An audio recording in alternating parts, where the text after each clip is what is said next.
E aí pessoal, tudo bem? Aqui é o Rony, professor de Física. Neste vídeo, vamos resolver um exercício relacionado ao estudo do lançamento de projéteis. Observe a figura ilustrada no quadro enquanto eu faço a leitura do enunciado. Um canhão lança um projétil por cima de uma montanha de altura H, de forma a passar quase tangenciando o cume C no ponto mais alto de sua trajetória. A distância horizontal entre o canhão e o cume é R. Atrás da montanha, há uma depressão de profundidade D. Determine a distância horizontal, representada no quadro por XM, entre o ponto de lançamento O e o ponto P, onde o projétil atinge o solo, em função de R, D e H. Antes de resolver o exercício, vamos analisar a figura um pouquinho melhor. O projétil, ou partícula, é lançado do ponto O, com velocidade inicial V0 vetor, que forma um ângulo θ com a direção horizontal. Essa partícula inicia seu movimento bidimensional passando pelo ponto mais alto da trajetória, representada na figura pelo cume C da montanha, em uma direção praticamente tangencial. Portanto, nós podemos admitir que, no ponto C, a partícula possui apenas velocidade na direção horizontal, representada no quadro pelo vetor V0x. Lembre-se que a velocidade horizontal permanece constante ao longo de todo o movimento, pois, quando projetamos o movimento bidimensional na direção do eixo x, obtemos um movimento retilíneo e uniforme. Muito bem? A partícula continua descrevendo seu movimento bidimensional até atingir o ponto P. Para resolver o exercício, eu vou adotar a seguinte estratégia. Primeiro, eu vou calcular o tempo de queda da partícula do ponto C ao ponto P. Posteriormente, eu vou calcular o tempo de subida da partícula do ponto O ao ponto C. E com isso, nós ganhamos o tempo de voo. Se eu conheço o tempo de subida e o deslocamento horizontal nessa primeira etapa, eu consigo determinar V0x. Ora, conhecendo o V0x e o tempo de voo, eu determino o alcance XM mais facilmente. Muito bem? Então vamos começar calculando o tempo de queda. Para fazer esse cálculo, eu vou recorrer à lei horária do movimento retilíneo uniformemente variado. Lembre-se que, ao projetarmos o movimento bidimensional na direção do eixo Y, obtemos um movimento retilíneo uniformemente variado.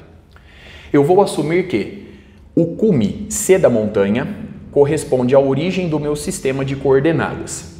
O eixo X está orientado na horizontal e para a direita e o eixo Y na vertical e para baixo, a favor da aceleração da gravidade local. Bom, com tais considerações, eu posso escrever y igual a y0 mais v0yt mais 1 sobre 2 ay vezes t ao quadrado. Muito bem?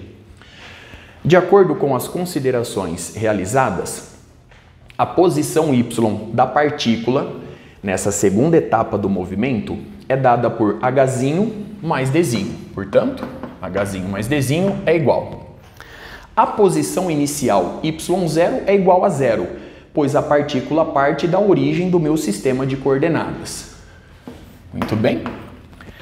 Nesse mesmo instante, a partícula possui apenas velocidade na direção horizontal. Logo, V0y é igual a 0.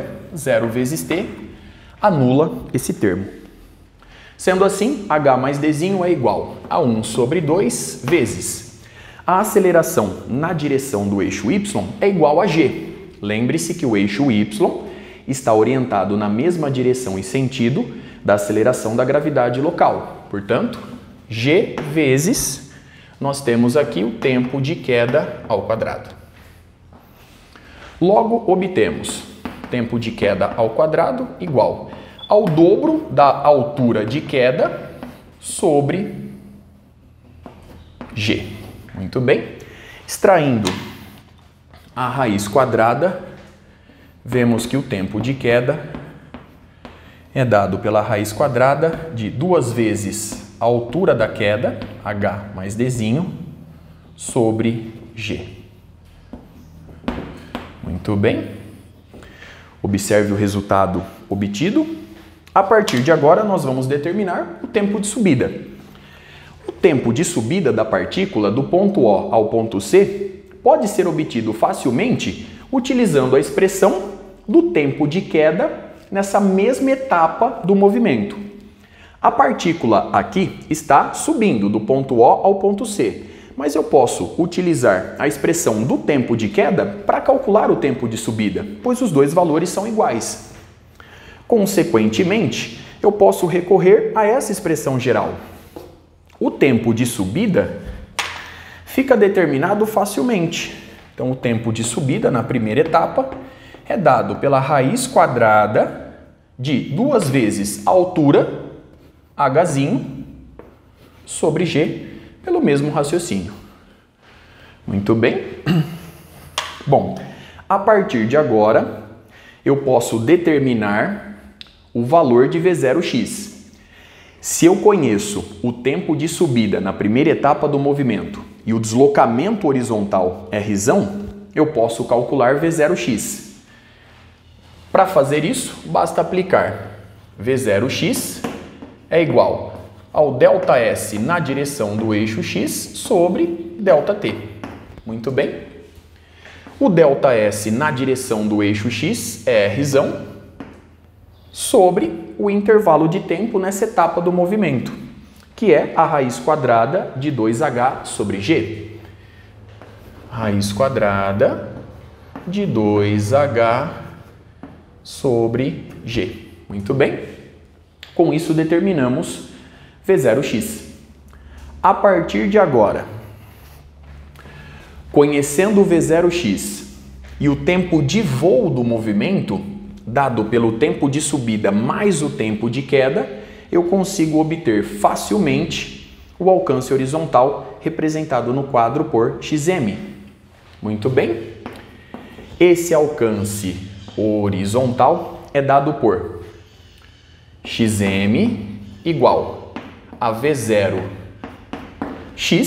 que permanece constante ao longo de todo o movimento, vezes o tempo de voo. Xm, portanto, é igual a V0x, nós temos Rzão sobre a raiz quadrada de 2Hzinho sobre G, que multiplica o tempo de voo.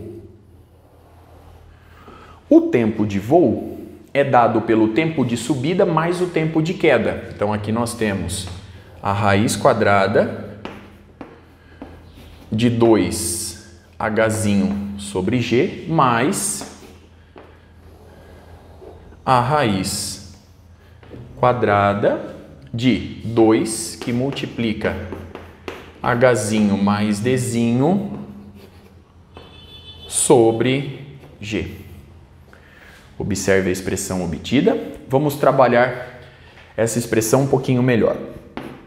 O alcance xm fica dado por, então nós temos Rzão que multiplica. Bom, eu estou dividindo pela raiz quadrada de 2Hzinho sobre G, portanto eu posso multiplicar pela raiz quadrada da fração invertida e já fazer a distributiva.